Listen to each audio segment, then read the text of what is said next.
Welcome to the WillJams Podcast. My name is Philip Williams and I am your host. This podcast is about the music entrepreneur.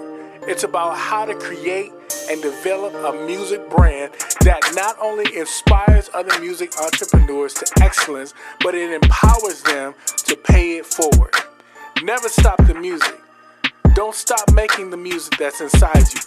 Don't give up and don't quit. Yo, what's up, everybody? This is your boy Philip Williams from WillJamsBeats.com, and I want to thank you for listening to the WillJams Podcast. This is episode number 13, and man, we got a different one for you. This is actually going to be my first time ever doing an interview, and what I'm going to be doing, the topic we're going to be talking about the grind. We're going to be talking about the daily grind, that hustle, that get out there and make it happen. Like Mr. E.T., like he always say, man, you got to grind. You need to be grinding Monday, Tuesday, Wednesday, Thursday, Friday. I grind. And so we want to talk about that. And I have a special guest again that really inspired me. I've been following his Facebook and all that for years, and it just popped in my head the other day, and we'll get into the story, but it popped in my head the other day that, man, have this brother come on and interview him on the podcast. And so that's what I want to do today. And so what I like to do is introduce my guest, special guest. His name is Justin Douglas. He's an actor, he's an author, aka RIFICA the rapper, all of that. I mean, this guy is I'm impressed to see what he's doing as an indie artist, as a Christian hip hop artist. And so, without any further ado, Justin, man, why don't you tell the listeners about yourself? And go ahead, bro. All right, man. First off, all glory go to God, none to me. I appreciate you having me on there, man. I really didn't know. You never know who watching you. You know what I'm saying? You never know who checking out what you're doing or whatever. So you just got to keep doing what God wants you to do. So, man, I guess I'm from Houston, Texas, but I currently reside in Las Vegas, Nevada. I've been here the last 3 years. I'm about to make a move out to the East Coast to Atlanta next. You know what I'm saying? When the end of this COVID-19 stuff ends and at the end of July, hopefully it's done by then, so I can go ahead and make that move. You know what I'm saying? So, but yeah, man, I started rapping when I was 8 years old, doing secular rap or whatever. Not out. I wasn't out there. Nothing. My stepbrother just tell me write my first rap. My oldest stepbrother. You know what I'm saying? I started doing it for the Lord when I was about 18 as a teenager. I went to a youth conference at New Life Christian Center in Houston, Texas. They used to have something called the Spiritual Encounter.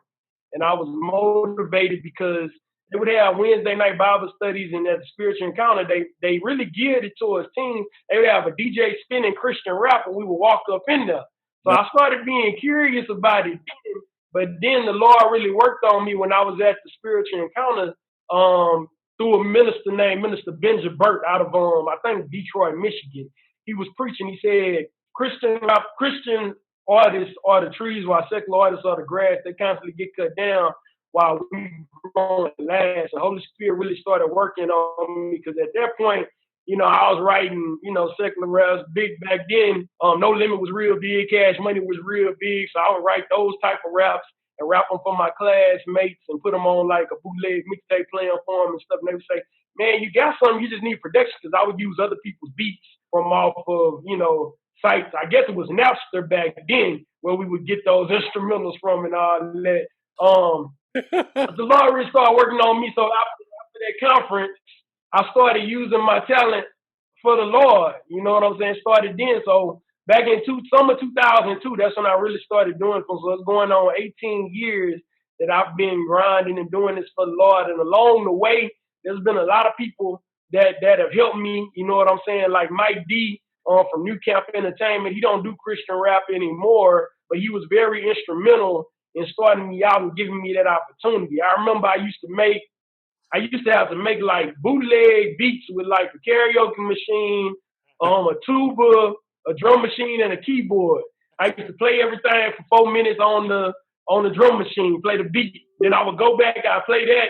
Then I would go back and play the piano part, you know what I'm saying, over the melody or whatever for, you know, another 4 minutes till the track run out. Then I'd go back Played the tuba. Well, I actually played the tuba part before I played the melody part on the keyboard. You know, you gotta lay the bass line next. So I would make my beats like that. Then I would go back and I would rap over those. You know what I'm saying? Whatever I wrote.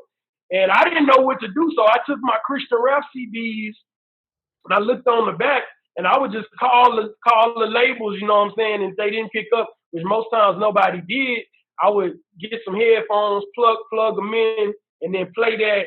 Put the ear of the headphone on the receiver of the phone. But this was kind of before cell phones. I didn't have one. It was a house phone, and I would just play that bootleg demo song on the record.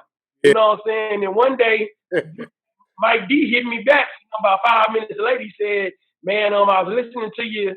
I think you got something. I want to meet with you." You know what I'm saying? We met at a IHOP in Houston, Texas, over there in the Maya Land area. You know what I'm saying? And the rest was history. He said he wanted to work with me, gave me opportunity to feature on their album they did the following summer after my freshman year in college. And he took me as far as he could take me. You know what I'm saying? And then probably 2009.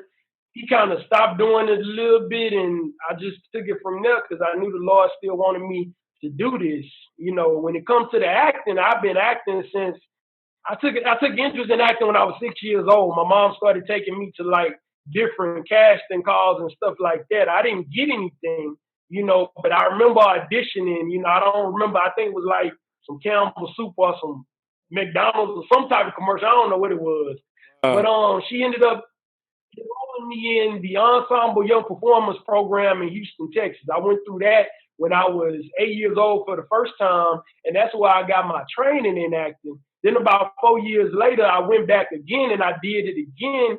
And at that point, I ended up starring in a play called The Initiation of Bobo Tyler with Solange Knowles. She was actually coming up in that program with me, so we were trained together at that young age. I think she was 10, I was 12 or whatever. I ended up being on the All-Star cast for that. But I kind of started playing basketball. I got more into that more. So I was going to basketball camp and I wasn't acting as much. But I would still do some church plays sometime. I would do some, you know, acting, some fellow Christian rappers' music videos from time to time and singers' music videos. But it wasn't until I did Actors Models Talent for Christ, actually looking for representation for my music back in 2017, that I got back into acting because they said, yeah, you can do all other stuff, but with everything you do, you're gonna have to act. You know what I'm saying? So they trained us in acting, and they renewed a love for acting with me again through that. And also, I was able to rap and do my music and stuff, and also opened up a love for lifestyle modeling, which is the regular modeling, regular people modeling different things that you see on billboards, the regular looking people, you know what I'm saying? Not like the high fashion, America's Top Model type or nothing like that. All those people you see on billboards, you know what I'm saying, with the computer, or they walking through the airport, or they got a burger in their hand, you know what I'm saying, drink, whatever. Those are models. They call them lifestyle models. Lifestyle. You know, so. That's dope. Yeah. And with the writing, man, it comes from writing the songs and all that. You know, I remember when I was in school, I used to always like when we could write a story. We could create a story or something like that. And I had been putting off writing a book, and a few months ago, I guess probably in August, I decided to go ahead and write the book that I was writing. So that's kind of how I got to the point I am now. Wow. Man, that's a lot, bro. That is amazing. So you started rapping at 8 years old, and then when you turned 18, that's when you switched it up because you were doing secular, and then you switched it up to Christian. Man, 18 years in it, man. That's what's up, bro. Man, that's what I didn't know. It's been a long ride. Wow. So and then making your own beats, man, you got me, man, with that them tracks, man, making them beats. And then like see, they don't know about that, man. Them young cats, they don't know about that. They don't know about that's the grind, bro. That's that hustle, man. And see, that's why right there. That's what, man, that's what's up. So so let me ask you a question. So like if you had to like start all over again, like what do you think that you would want to do the most out of what everything that you just said, everything that you do? Like, what would you want to do the most? Like starting fresh, all at the beginning. Out of the acting and the music and the writing, like what would I want to do the most if I had to choose one, or what you mean, what would I want to start with? Yeah, just starting. If you had to start out fresh again, like what would you start out with? I would start out with the acting where I started out, and I would stick with it. You know what I'm saying? Because what I know now is that from getting back into the acting is that a lot of artists out there that do music that act as well, they started out acting, and they gave them the exposure and the publicity that got them to the point they are now, where they were able to go back to music once they made a name for themselves in acting. Like, so I was on the right track. Like, you got Jamie Foxx, you know what I'm saying? That's who I look up to a lot now, because I'm in my 30s and he didn't really make it until he got in his 30s, you know what I'm saying, with the music and with the acting. Right. You know, that's who I look at now. But you even go back, you got Justin Timberlake, started out with acting, Mickey Mouse Club, you got Britney Spears, you got Selena Gomez, you got it's Drake, you know what I'm saying? It's a whole bunch of them that the list goes on that started out like that. So if I could, I would still do it the same way, but I would stick with the acting and continue to train. Yeah. Because then you never know where I could have, ended up. I'm going to still get there because that's what God want me to be. Yeah. And I see stuff happening. I see him opening doors, but I could have got there a lot sooner, That's what's up, bro. Man, I appreciate you saying that, because what I say a lot of times when I'm talking to artists and talking to different people and they ask questions about, how to get into the game, how to generate income, and, how to make this, a full-time thing. And a lot of times what I tell people is, look, look at the people that's out there already. A lot of times you don't see them just getting bread by one thing. Like they got multiple things that they doing. And they got multiple income streams coming in. It's not just that one thing, and so it's just great to hear you share that, man, and hear your perspective of it, man, because it's true. Like, one thing might be popping at one given time and the other thing is not really popping right now. But then when that slow down and you still got something else that you're able to, you know what I'm saying? You're able to pick up on, to keep income coming in and to keep that revenue. So that's dope. That's dope, man. That's dope. Well, man, you pretty much covered like the majority of my questions, man. I didn't even get to ask you a question. Hey, talk about it, so easy today. But real quick, man. So what's your latest project? Do you have any latest projects that you're working on, whether it be music or acting or rap? What are you doing now?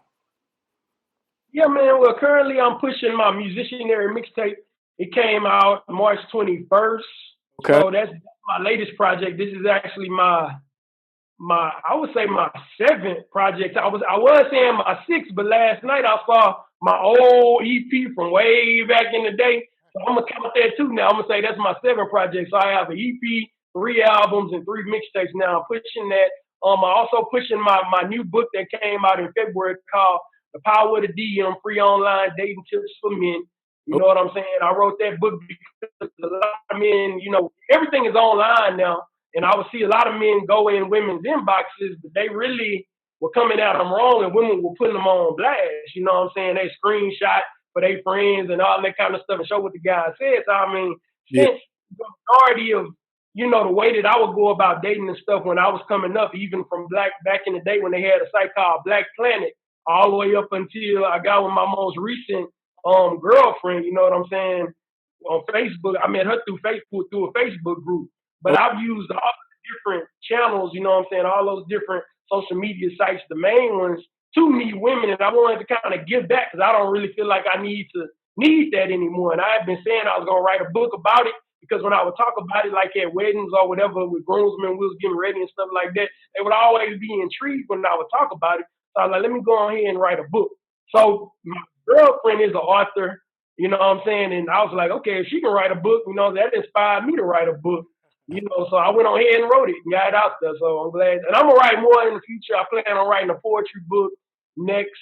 I also plan on finishing a book I started back in the day, loosely based on my life or whatever. I want to write a book about a Christian hip hop artists coming up, you know, through the ranks and grinding. I'm a loosely base it on my life, so it kind of be a novel, be kind of fictional, you know what I'm saying, or whatever, but base it on my life a little bit, you know. So I do plan on having some other books coming out in the future. Man, that is dope, man. Man, so where can people get your books, man? Just let everybody know, like where, like if I wanted to get your book, because I'm gonna get your book, I'm gonna grab it. And look, I don't need it. I'm a married man. I don't need it, but I'll bless somebody else with it. How about that? Right, yeah. It would make a great gift. That's what I kind of tell people. I mean, it'll make a great gift. Also, it's entertaining, you know what I'm saying? Because I do talk about some real life things that happen, some of my fails and some of my successes and all that kind of stuff. But at the same time, even though I wrote it in a way where it's not preachy or whatever, it's not, you know, necessarily a Christian book per se, but I still share my faith in the book, you know what I'm saying? That's what's So up. I wanted to write it like that so it would reach different people. And as a result, you know, some people might just meet me through being an author. But, you know, when somebody really likes somewhere, they touched by something, they go back and really dig up stuff about a person. And then they will be ministered to more so than if I presented it as a Christian dating book. Some people, if they say Christian, they may not even look at it at all. You Right. know what I'm saying? But so everything I do is missionary minded, man. But you can get the book all the major platforms. It's on Amazon. All you gotta do is type in The Power of the DM, Justin Douglas. It's on BarnesandNobles.com. It's on my publisher site, which is xlibris.com, xlibris.com. It's also in Kindle. It's in the Apple bookstore as well on your phone. I noticed that the other day. All of your major distributors of books all over the world, you can get it Nice. from there. Also, if I'm doing events, I got hard copies, so if people want to sign a copy or whatever, I would send that to them as well. But that would cost more because the hard copies cost more, you know. Right. Well, it would be a hard copy of the book that would get sent to them, but if I'm sending it, you know, and all that, it would cost, you know, it costs more.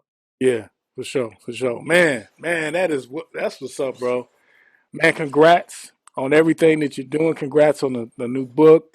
You know, it's people, man, I know right now, man, they've been talking about writing a book for like 20 years, man. Like, you know what I'm saying? And like you, what, 8 albums in, you got a book, you about to write 2 more books.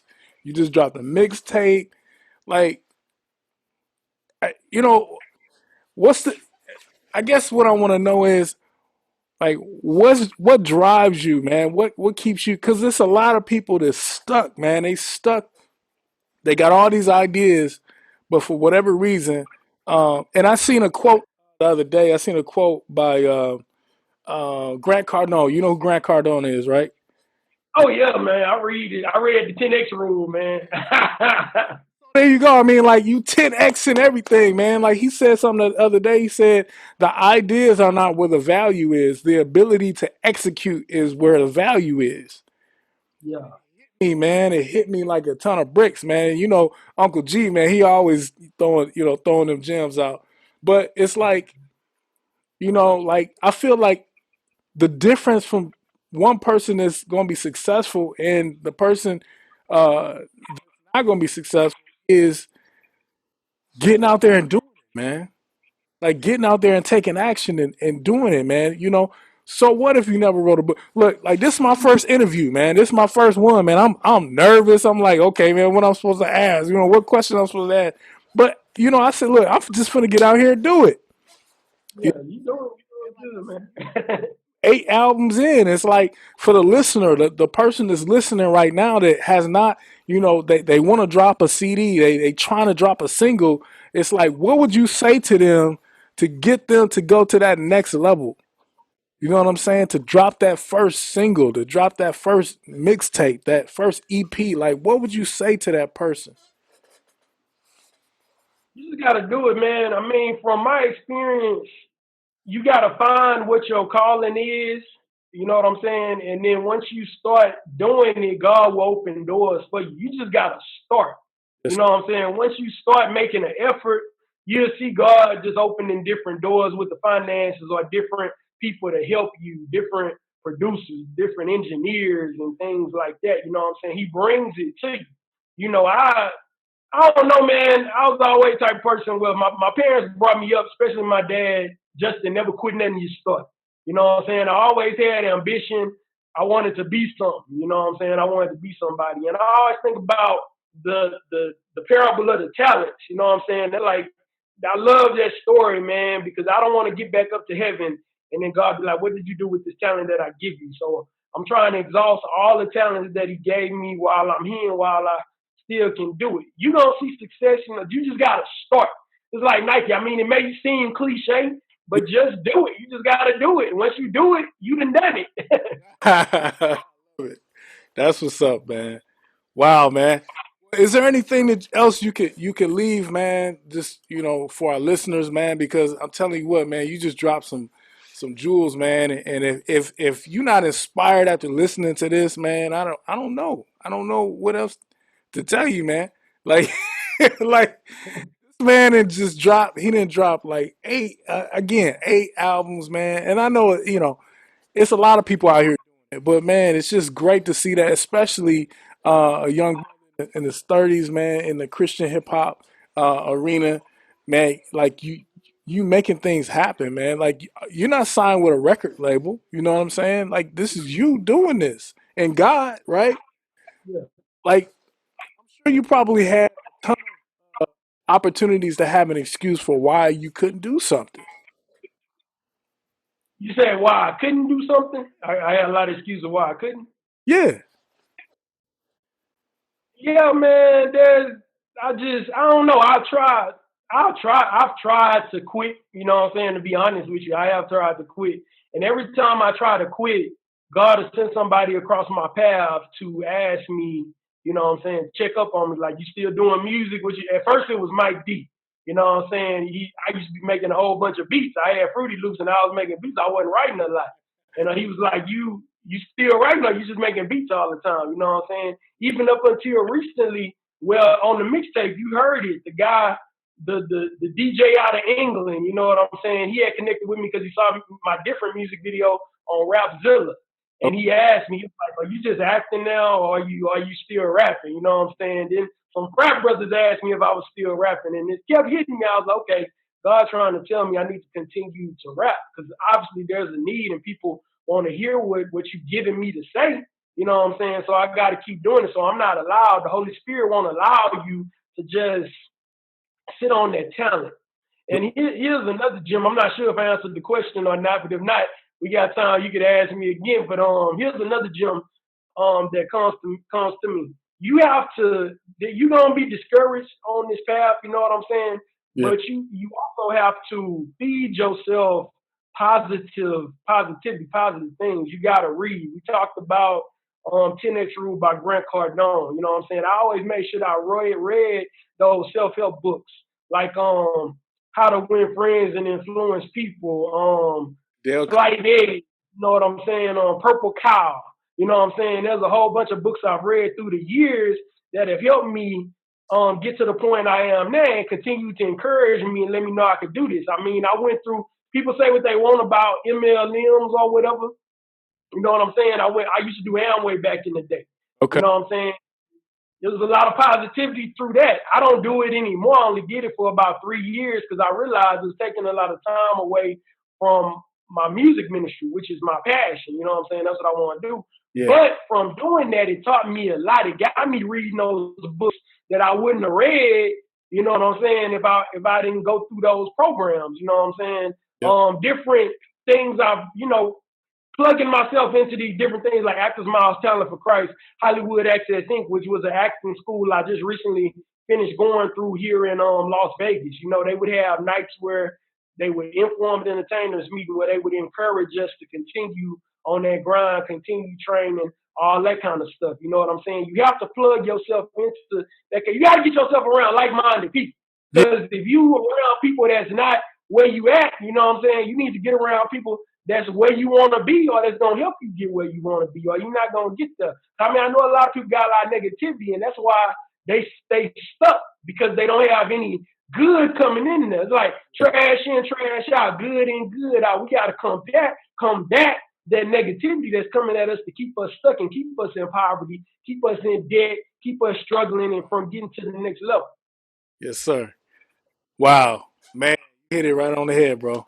That's it right there, man. That personal development that personal development piece, man, is huge, man. And you're right about the MLM too. Like I've done the MLM and everything, and it's like, people don't realize when you go through those programs and those trainings, there's like that stuff is built in a lot of times. Not all. Some of them is trash. Some of them they out here, they ain't out here right, But it's some of them out there, man. This legit business, man. They'll show you how to market, show you how to set up, how to be on your communication, how you present yourself, uh, how you connect with people, um, how you hit them up in the DM, all of that. You know what I'm saying? It's like it's all built in. So, man, I appreciate you sharing that, man. Definitely. Definitely. Well, listen, man, this has been great, man. Again, this is like my first one, man, and I've enjoyed it, man. I hope you have too, man. But yeah, this is something that definitely I think a lot of people will get something out of moving forward as they listen to the episode about just not giving up, getting out there and start. Just start, man. You don't have to have everything be perfect. You know what I'm saying? Like get out there and start, man. Just do it, man. Do it, and it's just gonna have to be imperfect. You know what I'm saying? But just start. I love it. I, Yeah, man, because like along the way, like I said, when I started, I ain't had no equipment. I ain't had nothing. I had a karaoke machine, my tool, my piano, and a little keyboard, Casio keyboard, whatever it was, and a little drum machine. You know what I'm saying? I ain't know what to do, and from there, yeah. people were really, a lot of people use this analogy. I've heard a lot in the past year. You know what I'm saying? If you just sitting by your car, you know what I'm saying, not doing nothing, if your car stop on the side of the road, you know what I'm saying, people just gonna drive by. You know what I'm saying? But if they see you pushing your car, trying to get it somewhere, other people gonna stop and start pushing the car along with you. So if people saw me trying to do something, they're like, okay, I see you trying to do something. Let me help him out. You know what I'm saying? And that's what's happened. And that's what happened with you and everybody that's listening. I'm talking to the listeners. I know you on your grind too. You know what I'm saying? That's what happened with y'all. If you start, other people will come and help you out and help you get where you want to be, where you need to be. Awesome, man. Bro, salute to you, man. This is great, man. Thank you for jumping on, man. I appreciate you.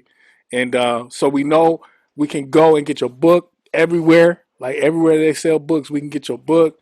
What about any music projects? You got any music projects? So you got the mixtape, right? You just put that out. Where can? Yeah, the mixtape I just recently put out. So I've been pushing the YouTube link. It's on YouTube, and in the YouTube link, it has the place where you could download it to your device on Bandcamp. You can donate if you would like, or you can get it for free. You Okay. know what I'm saying? So Bandcamp.com, RIFICA.bandcamp dot com is where you can get the mixtape and download to your device. You can listen to the full stream of it on YouTube, which is why I've been pushing. If you like that Piff, it's on that Piff. You can listen to it there. It's also on Reverb Nation. You know what I'm saying? You can listen to it there as well. And I think that's the four places that where you can get it from or whatever. Also, all my music, just like the book is everywhere where you can get books. The music is everywhere you can get music, except the mixtape, because mixtapes, using other people's beats, so you can't necessarily sell them, but you can get people to donate for them. But on that Rifka.bandcamp, it has all of my projects all the way back to probably my first one, not on the motivation. You know what I'm saying? But if you want to hear the archives, it's on my website, Rifka.net. You know what I'm saying? It's on there. You can get each song for 50 cents if you want to on the very first project. And then the standard album, the Fresh Amount album, which was my last album, those are everywhere. iTunes, Apple Music, Amazon, anywhere you give me Spotify. I'm trying to get my Spotify numbers up this year. So go ahead and listen to stuff on Spotify, so I can get my Spotify numbers up. I put out a single called Anti-Bully, which is available on the mixtape. That was the last single I put out. That's on Spotify and all those other sites as well. So anywhere, just type Rifka in the search where you buy music, and you will find my music. SoundCloud too. Nice, nice. Well, ladies and gentlemen, Justin Riffica Douglas, thank you again, man. Thanks for being on the show today. And man, this is going to conclude our episode today. I hope y'all got a lot of value out of it. And stay tuned. We're going to be back. I don't know what we're going to do yet. I don't know what I'm talking about yet, but we're going to bring you some value Guaranteed that. Always remember, never stop, never quit, never stop the music. Thanks for listening.